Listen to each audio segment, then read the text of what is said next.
Look, we can do better on the things that matter, okay? You know, it's easy to just throw up your hands like about social media and rage bait. I mean, they made it the word of the year. They define it as being used to increase traffic and following. And we're just like, yeah, that's how it is. Just poison that the tech bros are allowed to cash in on while killing the rest of us, right? I think America should lead about what social media should and should not be. But if we can't lead, maybe we can follow. You hear what's happening in Australia? Starting next week, they have a law, no social media for anyone under 16. If you want to do business in Australia as a platform, you know, Twitter, Facebook, any of them, you have to erase those accounts or you can't work here. Australia's communications minister, Annika Wells, said it best. In 1 week, Australia will become the first country in the world to ban under 16s from having social media accounts. With one law, we can protect Generation Alpha from being sucked into purgatory by predatory algorithms described by the man who created the feature as behavioural cocaine. Teenage addiction was not a bug, it was a design feature.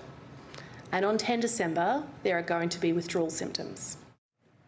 She's right, and I'm embarrassed that they did it and we didn't.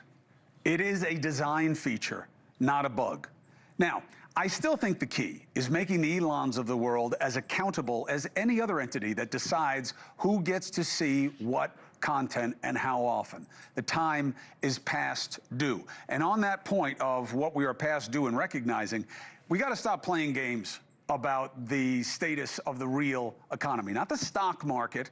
Because remember, it's not a real metric. And you know who used to say that to me all the time? President Trump. During the housing crisis in 2008, 2009, and that banking crisis, he would say, why are you talking about Wall Street? Focus on Main Street. Why? Because only about 1 in 3 of the people getting crushed by prices and affordability are even participating in the stock market. You want to know how we're doing? You look at small business. Nearly half of all workers in America work for small companies, less than 50 employees. They don't have the deep pockets. They don't have the leverage over vendors to avoid or swallow the effects of inflation, price raises and tariffs and consumer sentiment dropping.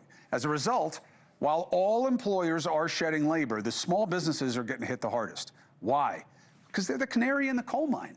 They are the first to crack when there are economic problems. You remember my friend Nika, her business, Gym in a Box? I use her electro-stim equipment. It works great. It's a great value. But she's been crippled by pricing and tariffs. She can't get things made. She can't get things delivered. You got to pay the tariff when it comes in, even before you make any sales.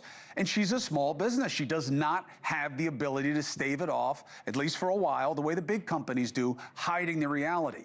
I tell you about her story because she's not alone in what has become an existential struggle. This year, small businesses have cut over 200,000 jobs. In just the last month, they cut 120,000 jobs. Now, you can swap data all you want, but remember, the government has been hiding data since Doge and the shutdown. Specifically, it's yet to release its November or October job or inflation reports. So you can hide the numbers, but not the reality.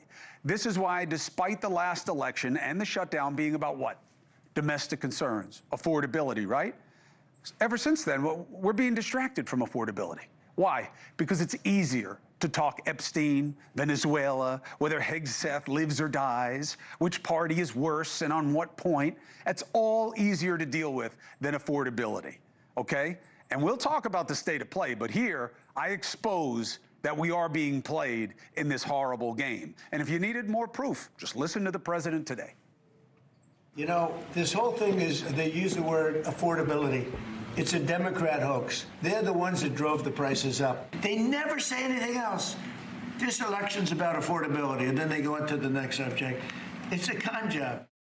Now, look, I don't agree exactly. I do think this is the president, or was the president's signature issue. I do believe that he has leverage in looking at the last administration, right? How the pandemic was handled, how the administration before his handled pricing, and there's a case to be made. But the idea that it doesn't exist or that these problems are a scam just doesn't work for me, and I don't think it'll work for the majority. But thank you for watching. Subscribe below and download our NewsNation app right now on your phone, and you will get fact-based, unbiased news for all Americans.